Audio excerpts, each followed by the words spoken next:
Today, I'm sharing an interview I did with Dr. Hema. We discussed all things exercise, especially over the age of 50. It was such a fun conversation. I hope you enjoy it as much as I did.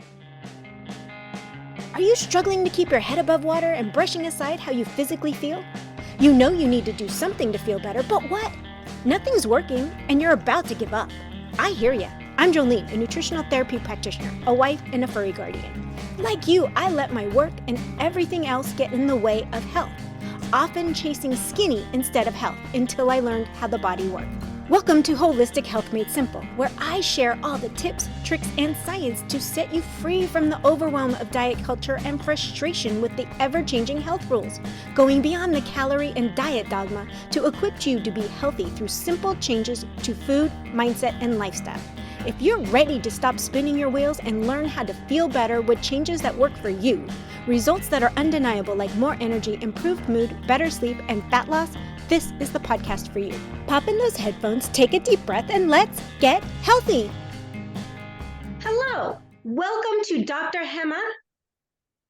Please introduce yourself and tell the audience what you do, and then we'll dive into all the exercise and fun stuff that a lot of us in our middle age don't like to do, but we really need it.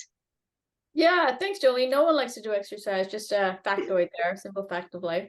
So I'm Dr. Hema, and I help women over 50 who have pain issues to get rid of their pain. I've been doing that for over 20 years. I do that online through a combination of assessment, determining what the individual needs and what's missing in their life. And so I supply them with a few easy ways to put that back in, whatever that may be. For each individual is completely different. So it could be exercise, it could be nutrition, it could be movement, it could be just stress management, it could be sleep. So just depending on what vector I find from their assessment online. So basically a lot of happy clients later.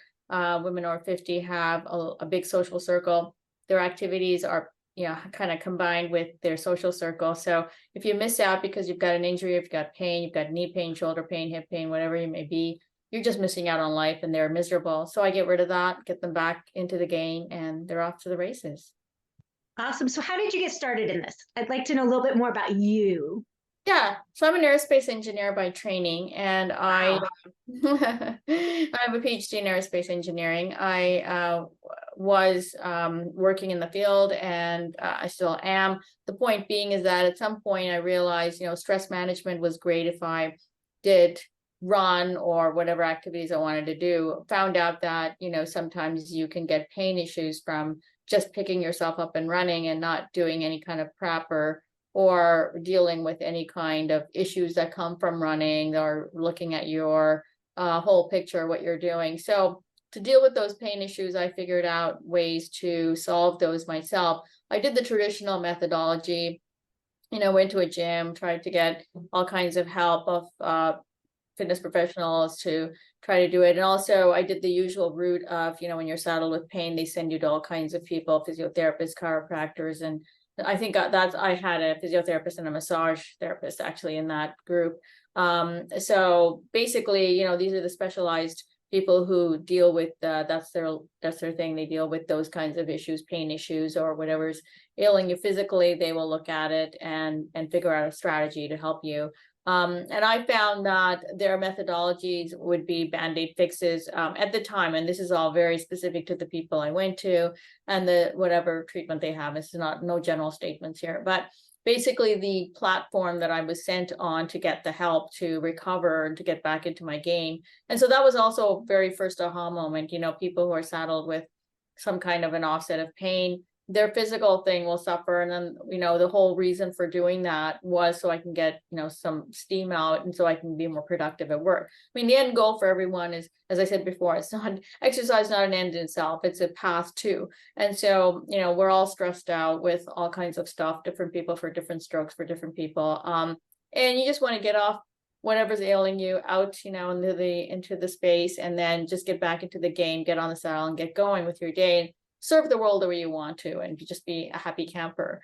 But so when you're saddled with pain, that doesn't really happen. So what I did was, through the course of just self study and analysis and starting to take some courses and trying to figure out what the physiology, the anatomy, the human kinetics, the motion, the movement analysis, just study as much as I could from reputable people, figured out what was the real deal in terms of education and where I could get it. So I just did that and slowly just built up my credentials and solved my problems first, discovered what was missing, what I needed to do, and have that knowledge base. And then I realized that, of course, once activity struck, that might come back. And so when it did reoccur, I was able to solve my problems. Then I said, okay, well, this is actually modality, because I could see my friends undergoing the same routine with the same kind of a Ferris wheel type of approach that I went through. And I thought,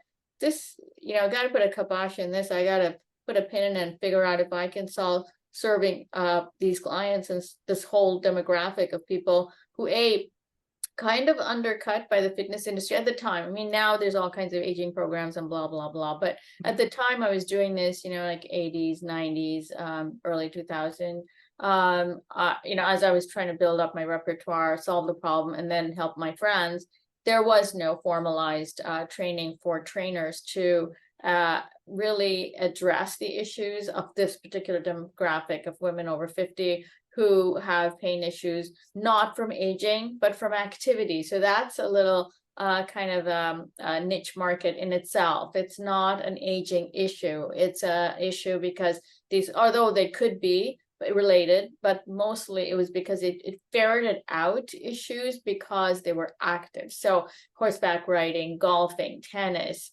whatever, walking the dog, just being active and doing all the things they would do, ferreted out pain issues that needed to be addressed so they could get back in the game and their mental health would not suffer. So that's my short story. So I developed the credentials, developed a fitness business, and then helped women, and now hundreds of clients later I see that this is a real need, and so that's how that developed. Awesome. No, it's definitely a real need. And it's funny because I obviously never heard your backstory, and I'm finding there's more and more of us who pivoted our careers later in life because we needed to find something that wasn't there and help those that were before us. Like, I worked in a very stressful career. I mean, obviously aerospace is incredibly stressful, and oftentimes we're not told to take care of ourselves the way that we need to at that time. So I always find that those that made that pivot because of something in their past are way more passionate about what they do. So I love that whole part of it. And yeah, definitely those that are active, so much of aging or aches and pains that we get when we used to be able to do things and we can't now, is chalked up to aging. But is it really aging? Or is it just they don't want to be bothered with us because they think we're older? Like it doesn't matter. It is a huge proportion of the population, and I hate to refer to an iconic thing, but I noticed this in the Golden Bachelor the other day, that new demographic that they're addressing, these women came to talk about their thing, and one of the refrains I heard from each, I mean, it's comical because people sit down and watch and all of this, but underneath that comedy, you will, a professional like myself whose demographic is this, who wants to seek always to understand all aspects of it so that I can serve my clientele better, heard a refrain from those women who came at the end and said, we are not going to be ignored anymore. And each woman, when they were interviewed or had the opportunity to speak, I could hear this refrain as a chorus from them all saying, we feel unattended to in general. I mean, our families attend to us as a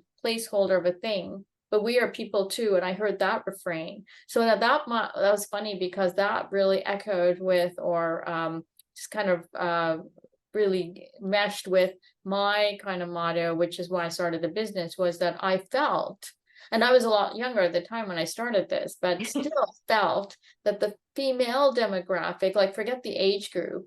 I mean, now things are different, so I'm not going to comment on today's, but when I was developing all of this, like the 80s, 90s, and into 2000s, especially in the 90s, there was a very little very little information, number one. Number two, attention.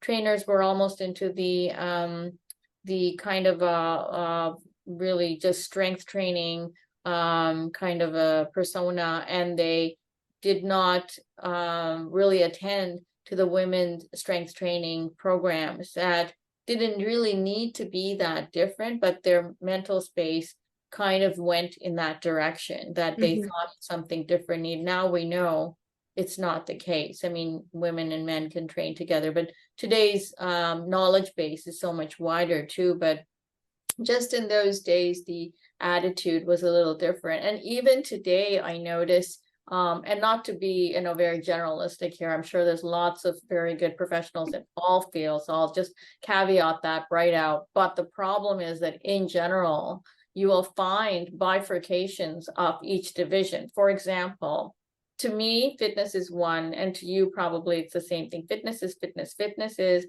a person starts from point A, where their ability to do certain thing is underneath where they want it to be.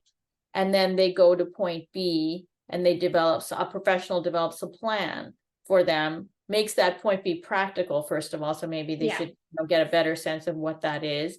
And let's say like he wants to run a marathon, or she wants to run a marathon. So let's get from A to B. You're not there yet, but let's get you there, B. Okay, so now people need to fill in that with the proper training, but that could be anything. That could be 100 million things on the planet. That training could be your Peloton, it could be your cycling, indoor cycling, it could be, swimming, it could be racquetball, it could be Pilates, yoga. Like there's so many ways you can get there. But the one size fits all mentality makes it easier for the fitness professional to dole out. And so that was the case a while back. And so I actually found that when I was trying to get fit, it was always one size fits all. And for women, sometimes it's hard to get there, to get started. Yeah, and even inside the fitness industry, there was this bifurcation of domains. Group fitness would not talk to personal trainers, weight trainers, because each group the group fitness training felt that the personal trainers were arrogant. I'm just calling it like it is. This is the way I saw it. And the personal trainers thought group fitness was fluff. Now, you're going to call it fluff if there is, let's just, hypothesize here, if there was a really overweight woman who has been tending to her family over the course of time. That's how she got overweight. She got sedentary because she no longer has to do the things she used to do when she was a young mother. Let's just hypothesize here. And the only thing she can do is shuffle back at the back of the group fitness class. I will give her a gold star. And to me, she's just as strong as Arnold Schwarzenegger doing his reps, because she took the step to her max ability. If that's the shuffling she's going to do, she's going to grow. She does that once a week. The fact that she got into the car, got herself to a group fitness class, stood at the back with all kinds of intimidation in the front, with instructor included, because there was a time when instructors were intimidating. It's not the case. Oh, yeah. Now. Yeah. And so I almost said at one point, and when I started my company, I said to myself, unfortunately, it's the fitness professional that's the problem. The industry is causing more problem. I mean, and now we're trying to hack away at those stereotypes, but this is a never-ending problem, because the stereotypes got lodged into people's psyche. Instagram is not helping with the non-professionals professing knowledge. And so this is the dichotomy stage we're at now, whereas women in, sticking to that demographic, are up against a lot of things, body image being one of them. And a lot of the times my clients, all they need is an understanding voice. And I may give, maybe I'll give the same information, but I'll give it to them from their point of view. In other words, I'm very empathic to their situation. If today's a day where it's laundry and shopping day, please go ahead and do it. But I will help you figure out how your fitness modality can fit into your laundry and shopping day, rather than you saying, no laundry and shopping for you, sister. You got to go and do your reps in the gym. Like, what mother is going to do that, or grandmother is going to do that? No. Well, in our demographic, a lot of them are sandwiched. Like, today is my dad day. I have a 92-year-old dad. So my brother and I both take care of him. He lives with my brother, so I go up there. So You'll see different backgrounds sometimes with me because it depends on where I am. And then there's others that are taking care of aging parents as well as aging kids. And you've got 20-year-old fitness influencers because they're not trainers, they're not nutritionists, they don't really have anything other than that they did it, which isn't to discount that, but a 20-year-old telling a 50, 60, 70-year-old what to do isn't realistic. No, it doesn't work the same. It doesn't right, work exactly. the same. Yeah. Like, I mean, what you do at 50 won't work the same at 60 or 70 even. Like, you gotta learn, and I don't know if like you can gear the exercise and start slow. Like, I don't know if you're at all like me, like, because I was active when I was younger. So every time I tried to get back into fitness on something new, my old stuff is fine. But if I tried something new, like, okay, I'm gonna do this 75 hard, I always end up hurting myself because I still think I could do what I did when I was younger. And I think someone like you probably tells people, take it slow, start Oh, slow. yeah. In fact, it turns out, and you hit the nail right on the head, is that the fact is that as we age, it's not so much the understanding of what your program is, because when you're younger, what's my program? And that's what the fitness person will do. And most of the time, to be honest, it's a cookie cutter program that he gave the last 10 clients that they saw. But the point being here is that it's not the program as much as the mental space. And mindset becomes a very pivoting trigger in the fitness journey. First of all, as you grow, a fact of life is as you age or as you grow older, like even from 10 to 20, to age 10 to age 20, stress increases because the number of things you have to keep in your mind at any given time, the number of people you know, the number of places, the number of items remembered that has to happen during the day just increases. So mental space and bandwidth just becomes very, has to be economic. And so you end up dropping things that aren't necessary. So one of the things is that if you have immediate family needs, like you're talking about obligations, those grow with that demographic. So the family obligations and the whole social space obligations grow exponentially in that demographic. They're exponentially larger at over 50 than they were when you were 30. And so that's just a fact of life. So taking that into consideration, my model is your life, your world here in your circle, and all the people you serve and all the things you have to do for work and social life. You have to fit the fitness into that world and figure out where in that world can you piece. First of all, there's no one size fits all. So what does the individual need? You have to assess them on they're people, they're human beings with all kinds of different circumstances than each person you saw before. Each client comes and presents with totally different parameters. Now, some of them are common, but not all. So you have to take that as an individual and say, if you get up at 4 because you have to do something for someone and that's your responsibility and that's what you're going to do, and you have to figure out that this person's going to be a dead dog by the time it's 7 p.m. So don't stick them in a training program at 7 p.m. and say, okay, you could just do that before you go to bed. What's wrong with you? So that's the fitness industry's idea. My idea is you got a life, you got to live it. Why do you even need to entertain people like you or myself in your life? Because you want to do that better. You want to go to your grandkids' home and pick them up and do whatever you need to do and spend valuable time, not time saying, oh, I can't even see, it's like, where is this? Like, I'm tired. I can't see what's going on here. Like, who are these people kind of thing. You want to be alive and vibrant for them and provide them with your being very present. So you want to use these as tools: nutrition, fitness, physical exercise, nutrition, stress management, sleep, and all these things that you need. Why do you pay attention to them? So you can serve your world better. So the bottom line is, you 2.0, basically, how do you make yourself the best version of yourself so that you can serve all the things you do that give you happiness, the feedback of seeing, what you're saying is spending dad time. Okay, well, that gives you some element of feedback of happiness. So the you in that loop has to be functioning at a good quality. So you would do whatever you need to do, and that's the fitness professional's job, to figure out what that black box is for you, for Jolene, and then you have to figure out what it is individualized, so that in the minimum amount of time, so you're not doing reps and lifting weights to lift weights, because that's a whole different demographic of people, and Arnold Schwarzeneggers, they're just very different, and there's nothing wrong with that. If that's your hobby, that's your thing. In fact, I get a high, but it's only after the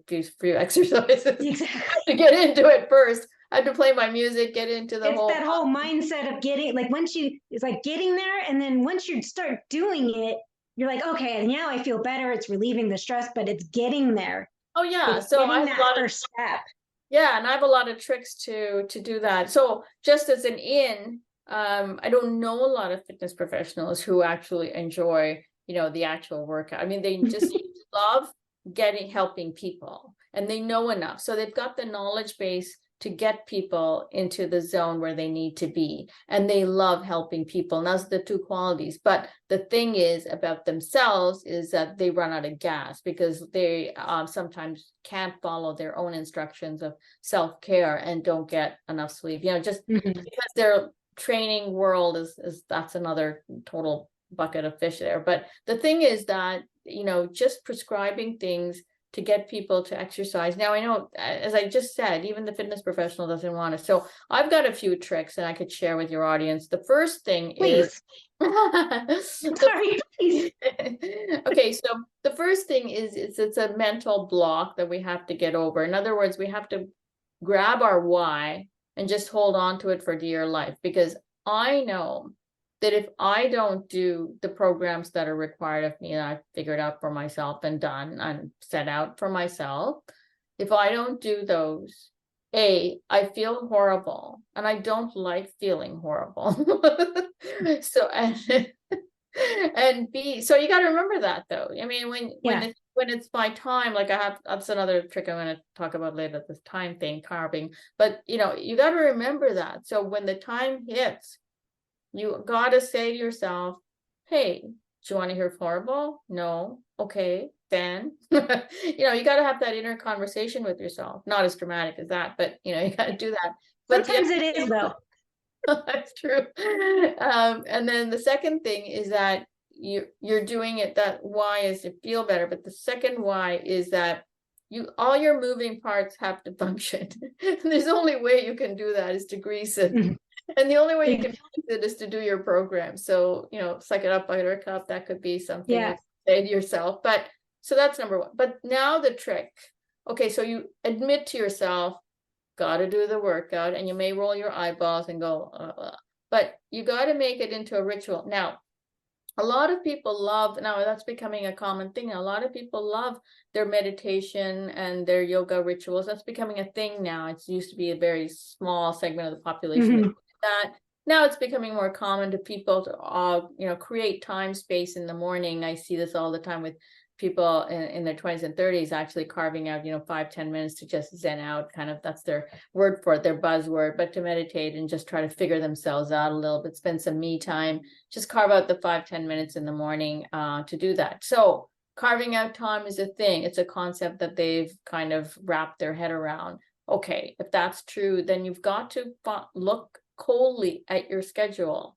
Like, just be totally brutally honest with yourself. So pick a day of the week when you sit down with yourself and look at your week schedule, like just map it out. They do this with other things, with their children's program activities, with, their whatever family obligations, with their outside obligations, with their work obligations, their own travel time, their own needs, whatever needs to be done for the house and stuff like that. So you might as well put in whatever fitness needs you need. Now, a trainer can tell you, for example, if you're in the category of maybe just needing twice a week, depending upon who you are, what your personality is, what your needs are, a trainer can tell you what's the minimum amount of time you had to work out per week. And so that's an important assessment that you need to go. First thing is look at your timetable, so you can offer the trainer, what times you have, well, how much time do you have? So when you go to a professional, you can say, hey, look, realistically, this is my world. I have, an hour, maybe 2 days of the week. And I know I don't live near a gym. I'm, strapped for time. I'm stressed, got a big, heavy job load and kid load and so on. So tell me what I got to do to get, keep on this Ferris wheel of life. So they can sit with you and figure out what's the minimum thing you need to do, because each person is different. So this one size fits all modality, unfortunately, along with the body image thing, has stuck with our population, because we grew up with, checkout stand magazines that had, try this ab workout. I got to tell you honestly, there's no such thing. And it's just a myth. You cannot target one part of your body. It's the whole body has to get in the action. And yeah, common sense, you and I can sit here and know that. But when you're strapped for time and your clothes aren't fitting, you don't want to spend any more money on clothes, and you're also got meetings coming up or parties coming up or family coming up, that's looking really good because you're weak, you're hungry, you're at the checkout stand. And I'll do this ab workout. Unfortunately, she never does it because yeah, but she unfortunately put out the dough to buy that magazine. God gypped for that. And if she ever did it, she'd be in pain and she'd be in the doctor's office, because usually those are really bad. Yeah, so bad advice all around. So those are myth busting things that we have to fight against. Is a person who's fit doesn't look a certain way. It could look like 100 different ways. That's depends on who you are and where you're starting. Like I said about the overweight mom who's been sedentary for a long time, if she's shuffling at the back of the class, she's just as fit as Arnold Schwarzenegger, because it's all relative of where you're starting. That's her level of fitness, and kudos to her. But this is often overlooked, that you have to look a certain way, or that this is what you need to do. So fitting in something at home workout is what I do. The second thing I do advise is, so totally looking at your time, talking to a fitness professional, what's the minimum I need? Where am I? Where I need to go? Got that. Now, how do you get yourself to an at-home workout? Let's say the trainer says, you don't have to waste time driving again, because that's going to just not be a thing. I can create a corner space in your home somewhere where you're undisturbed, put on some tunes, make sure you got your favorite playlist. So once, 2 tricks, get yourself to that area, that dedicated area. Don't create the whole house as a workout area. Don't stagger your dumbbells around. There's an area in your house, which is a workout area. That's where the tunes are. So you have to go there first and play the tunes. And then I always tell everybody, including myself, get past the warm-up and then decide. So the warm-up will usually be about 4 movement pieces that warm up the body that I give all my clients. And the time that the warm-up segment takes is normally about 5 minutes, maybe 10 max, depending upon the human being. Again, depends on the person who's involved, but max 10 minutes. So you're listening to your tunes. It's a 10-minute tune listen break. Don't think of it as your workout. Okay, I'm going to go upstairs. And there's this thing, I got to also put a caveat about clothes. Now, people are intimidated about buying fitness clothes. There's 2 populations. One is people who are intimidated by buying fitness clothes because it, very hip hugging and skin tightening kind of clothes that show where you're not a runway model. And nobody wants to be a runway model. We all know that world is totally messed up. So I lived it. I mean, I was not a runway model, but I was in fashion for years. You do not want to be a model. They are miserable. Thanks for answering that. Oh, it's just totally, let's not even go there. They're on a different unhealthy planet like you wouldn't believe. But parking that, so my advice is to just wear loungewear. Why don't you just wear your pajamas for one thing? I mean, as long as they're not getting caught in something. In your way. They don't have dangly ties or something. But if it's comfortable, like just wear loungewear. Like that's my thing, because you're going to be in loungewear in the evening anyway, like for dinner and feeding your kids and whatever you got to do. And there's nobody looking at you because you're at home. Like there's been times where I've just had, like I had like a dress I had put on, like a t-shirt dress. I'm like, oh, I could do some squats and do this. I'm like, who's going to care about my butt? There's nobody looking at me. Like, Exactly you don't my really even point. need you don't really That's need to even it. be dressed. So that's one less excuse you have, because a lot of people say, I don't have the energy to go wear my workout clothes. And I'm saying, I don't want you to wear, if you're in loungewear at home in the evening, I'm not going to sweat you so that you're a marathoner. You know, you're going to sweat buckets and take another shower. I mean, if you do, you just take another shower, but I don't think that's going to Yeah. happen. I mean, I'm just going to put you through some motion that will help you to be more mobile, more strong. Those are the kinds of things. And the third piece of this puzzle that will help people is that just remember how you feel at the end, because I guarantee with any of my workouts that everyone I know, including myself, you feel great at the end. You feel like I'm on top of Mount Everest. Hey, everyone, you know, and then you go, I can conquer my world. I got this. You know, I can do anything I want. So I think those are the three pieces of the puzzle. One is get real. Talk to a professional. So with your realistic assessment of where you are in your life, don't fit your fitness into your life. Don't let people say this has got to be number one. Just figure out where you've got some time, even if it's, you know, half an hour. I got a half an hour on Saturday. Fine, let me put it in there, you know, and then talk to a trainer and tell them what you've got to work with, and then let them say, okay, let me do an assessment, and then I'll put both of those pieces together. Your assessment will tell the trainer what you need to get to your goal. So that'll be a discussion, a whole big thing about where you are, your goal, what you want to do, what is it that you can't do right now that you feel you want to be able to do. Those are the missing pieces that they need to know. Then they'll do a motion assessment. They'll watch you. They'll see how your body works. And I do this all through Zoom, and I tape them and I figured it out. It's just, I've got so many case studies, like I've got hundreds of case studies that I know how to do this through online, but some people can go with you in person too, and you can do an assessment with them in person, let them figure out, and then let them figure out how this is going to fit into your current schedule so that you don't miss a beat on life and that you don't have to give up anything. And we all know from, you know, the nutrition point that you don't have to give up anything. You can fit everything into your, exactly. And be happy, because happiness is the end result of personal training or fitness. It should not be the other way around. Do you recommend, okay, this is going to come from, do you recommend people being a lot more realistic in what their goals really are?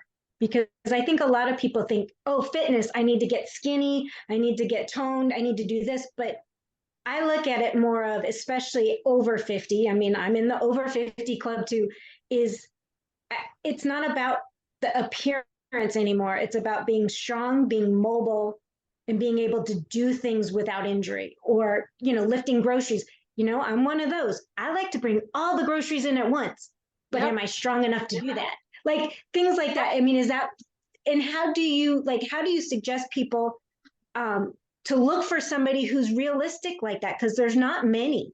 Most people are like, oh, well, you got to do this and you got to do that to look this way or fit in those jeans, when it's really shouldn't be about that anymore. It should be about being the healthiest mobile person you are now, like into the future. Yeah, absolutely. That's excellent, because really that's where the mindset whole piece is. Now, the job of the trainer, which is not overtly talked about much, but should be, but it is one of the first jobs, as I said early, is that create a practical assessment and a practical mindset to the client, that's, you know, potential client that's going to approach you with their issues, is to be the voice of reason, be the knowledge base, and say, and also nothing is impossible. I mean, you know, when you say want to fit into whatever, you know, clothes that I had a while ago that I'm not because I was sedentary, or, you know, whatever aging happened in between, or, you know, for whatever reason, let's just park that. But the thing is that you say, I have a dress I want to fit into for this event that's coming up. Now, the first thing I tell a client is that's totally possible. Everything you want is possible, but it's the timeline. So there's two things. You can either change the goal or the timeline, and just, you know, make that more reasonable. So, for example, let's say I want to, I mean, I'm a PhD in aerospace engineering. Suppose I want to design an aircraft. God knows I can. That's my training. But the thing is, what's the timeline for me to sit here, like suppose I start right after we finish our conversation. Mhm. So the practicality, just because you have the knowledge and the ability, doesn't mean the practicality will determine the timeline of that thing. Could be a little more time than is required by your own mindset. So one of the first things that people have to wrap their mind around is the timeline that's involved for something. What other obligations does the person have in their life? You know, this is why the piece of the life puzzle has to be solved first. And Yeah. that rationality and that realistic look, you know, gives them that realistic understanding of, you know, and that's the other thing that they will solve through that, is that why am I like I am? Like a lot of people are disappointed. As I can refer to before, is the constant bombarding of image, body image, and incorrect notion of, as you point out, there is no one fitness model, fitness status that looks physically in a certain way. In fact, I have a handout that people want if they want that how a certain weight. I have this handout where a certain weight can look 3 different ways. A same person, a I same weight. love it. Yeah, I will get and that link for you. I'll make sure that's in the notes. But you just reminded me of something in you know how we connected. You've heard this saying, we can only control the effort. We cannot control the outcome. You know, like we might want to reach there, but we can only control the effort we put in to get there. path. Yeah, I mean, so I mean, this happens to, if anybody's traveled, they know this, you know, because you say, oh, can I get in? It's just one plane. I'm taking only one plane to get from here to there. It's got to be easy as pie. And you'll know that what happens to that one plane, that could be 3 planes because that one plane never made it. So you end up Exactly. being, you know, welcome to a city you didn't know you were going to stay overnight in, you know, so the path is what we have control. It's just you put it really well. It's the path, but we can keep the goal in mind and reassess. You know, we can reassess the path, and that's what the professional is about. So I think what happened along the way, or maybe from the get-go, is the role of the fitness professional got misdefined in the get-go, because they all saw it as, you're going to write me a program that I can never do, that I think is impossible, that doesn't fit into my schedule, that doesn't take into account any of the fact that I've never lifted a weight in my life or done a fitness class in my life. You know, if I prescribe a group fitness, for example, and they've never stepped into it, oh, forget that. It's not going to happen. Just, you can put money down that that girl's not going to go to that class. So all of that is not taken into account. So they're not people who write up prescriptions blindly. I might as well be blindfolded if that's what's happening. And just, you know, for the last 10 clients, okay, you can have that one, the same one. You know, it could do that, but that's not the goal. The goal is that it's a very hard problem to solve. I want to go from A to B. It's like seeing a travel agent, you know, if this is I want to go from here to here.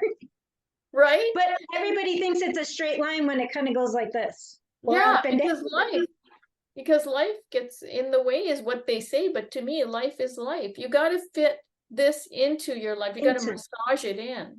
And so if your week is really bombarded with meetings, with, you know, obligations, with your social life, which you should never, you know, kind of challenge your social life and say, I'm gonna get rid of one thing in order to go to the gym. Yeah. That's not a thing that should ever happen to anybody on the planet. That's just rude.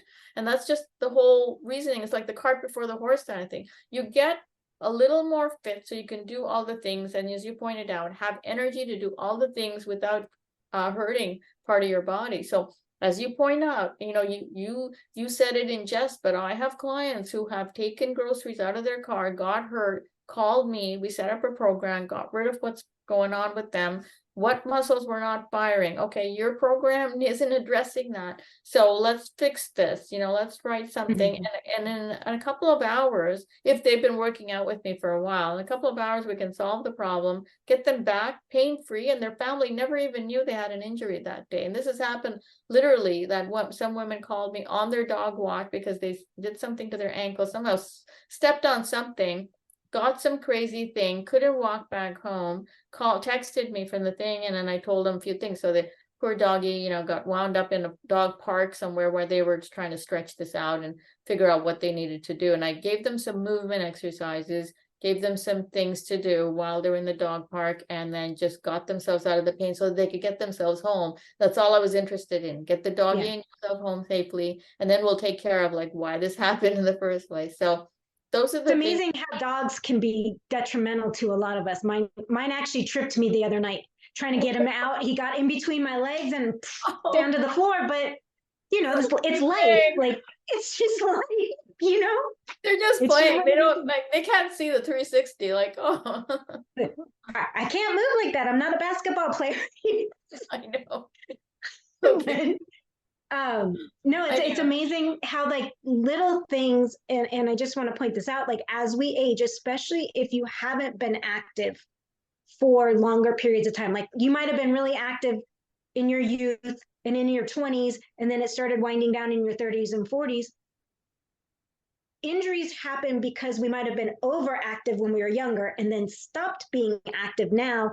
So the wear and tear wasn't supported by the muscle build because we've lost the muscle.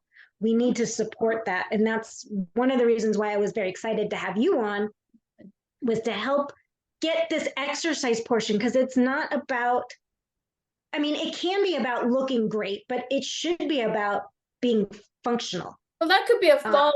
You know, I've noticed a lot of clients, you know, that could be a added bonus, that you end up looking good because your estimate of how you looked before was in the non-fit zone. So it has nothing to do with, you know, body image. It has more to do with the fact that you're now toned up and all the muscles are working. So a fallout of having a fit body, what does a fit body mean? And I think when people think about that, they get this incorrect image of being svelty and having this really a body hugging clothes that don't show any body fat. That's not true. That's a really extreme. I mean, you don't even know if they've gone to doctors to get their body at all. You don't know the backstory. You don't know them. You don't know what kind of life they live. So that's really bad when we go by externals. We all know about the external image not being representative of what's going on. It's not. So, yeah, but your point is valid, that once you end up doing the practical things to get through your day. Now, you're bringing up a really good point. You know, people who are really active in their youth had some kind of sedentary portion of their life because of circumstances and because they just hate exercise and working out until they felt the need. So again, I point right at the industry because they made the exercise portion make a bad medicine. They made the whole thing like going to the gym was it's punishment. Punishment, right? Exactly. So that's where we have to, just like the body image piece and the exercise piece of spot reducing, all these myths have to be busted in the mindset. So we have to work on the mindset first, that, you know, doing reps of some exercise is not a punishment for you. It's building up your muscle group so that when you take the groceries out of the car and turn around, you haven't suddenly hurt yourself so that you can't carry it up the stairs, and now you're in limbo because nobody can hear you and nobody's home, and here you are and you've got this bag of groceries. So I think the point being is that if you go into maintenance mode, which a trainer like myself can give anyone a piece of information that they would need, the minimal amount of things they need to do to keep them so that they can live life without pain, then I think that's the missing piece, and they need to make that the goal. And forget history, because we know even Olympic athletes, and we see them on, you know, kind of advertising products on TV, and we go, wow, he looks different, you know, and he was really really thin and had low body fat when he was when we were watching him on the Olympics. You know, they look very different because that's a whole different ball game of 24/7 lifestyle. They don't have a life. They're just doing this for the That's all they do. Exactly. Yeah. So, and the thing, I look at exercise, and a lot of what I'm hearing from you as well is a lot of what I teach in the nutrition world.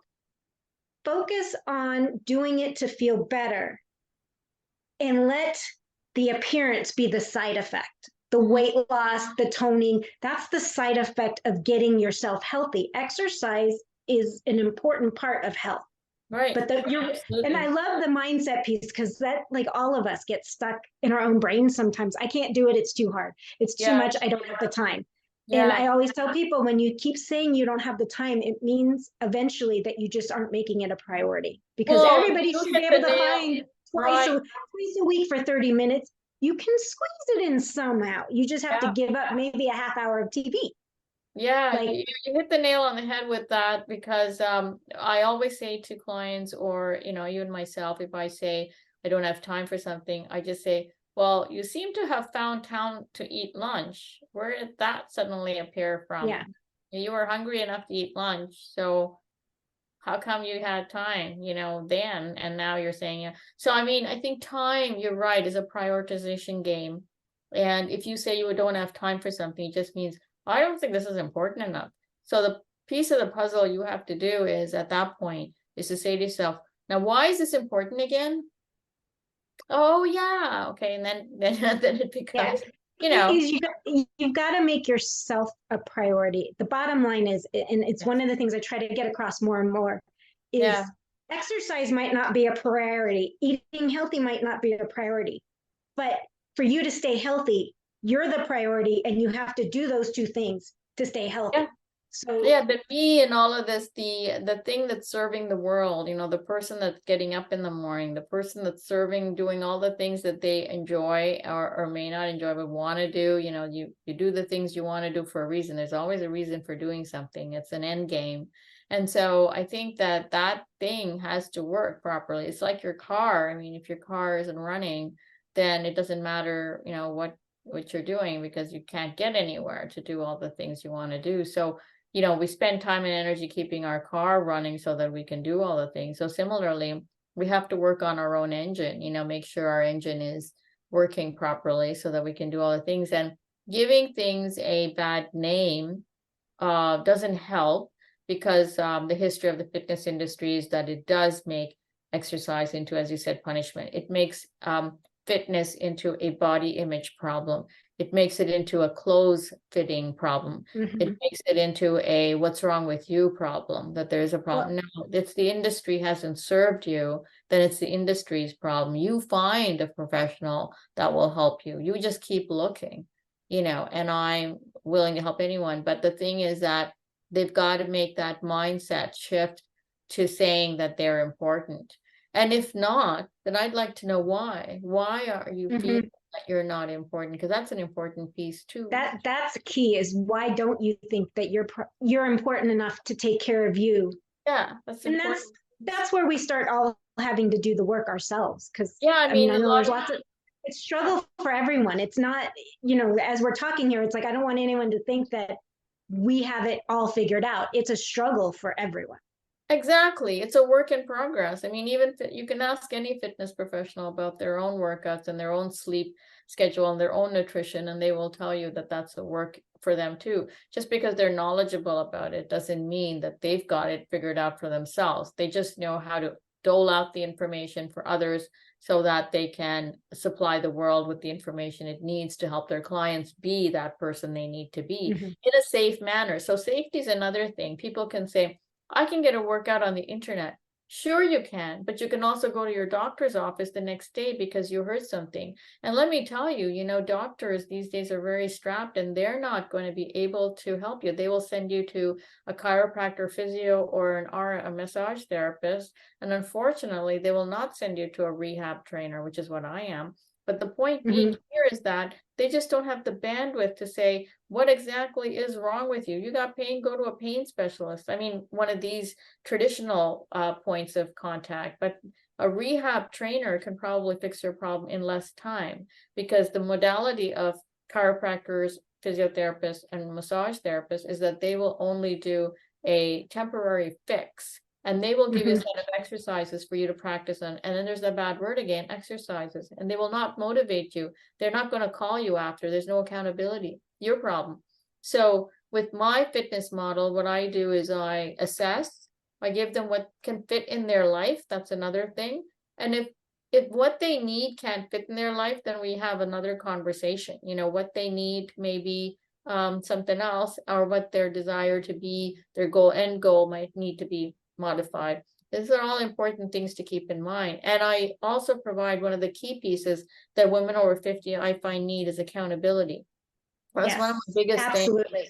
Yeah, you need someone to talk to. In some cases, they get healthy just by having this conversation with me. In fact, all it takes is a few sessions, and we find from unraveling that we both tend to understand that all it was a conversation. Nobody's listening to me, and all of a sudden somebody's listening to me, and somehow that seems to help as well, you know?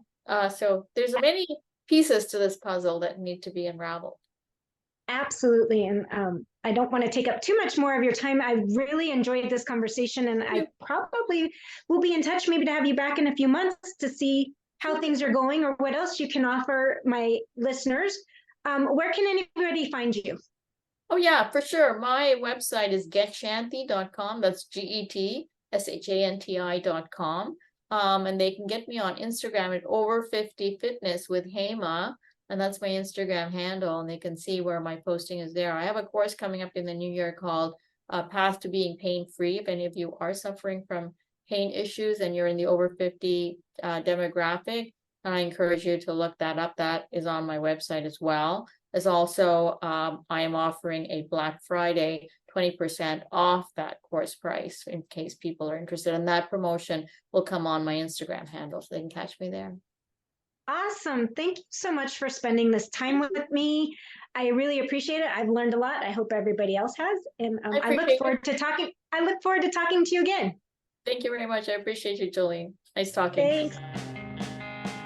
Thanks for listening in today. I hope you got some nuggets to take on your health journey.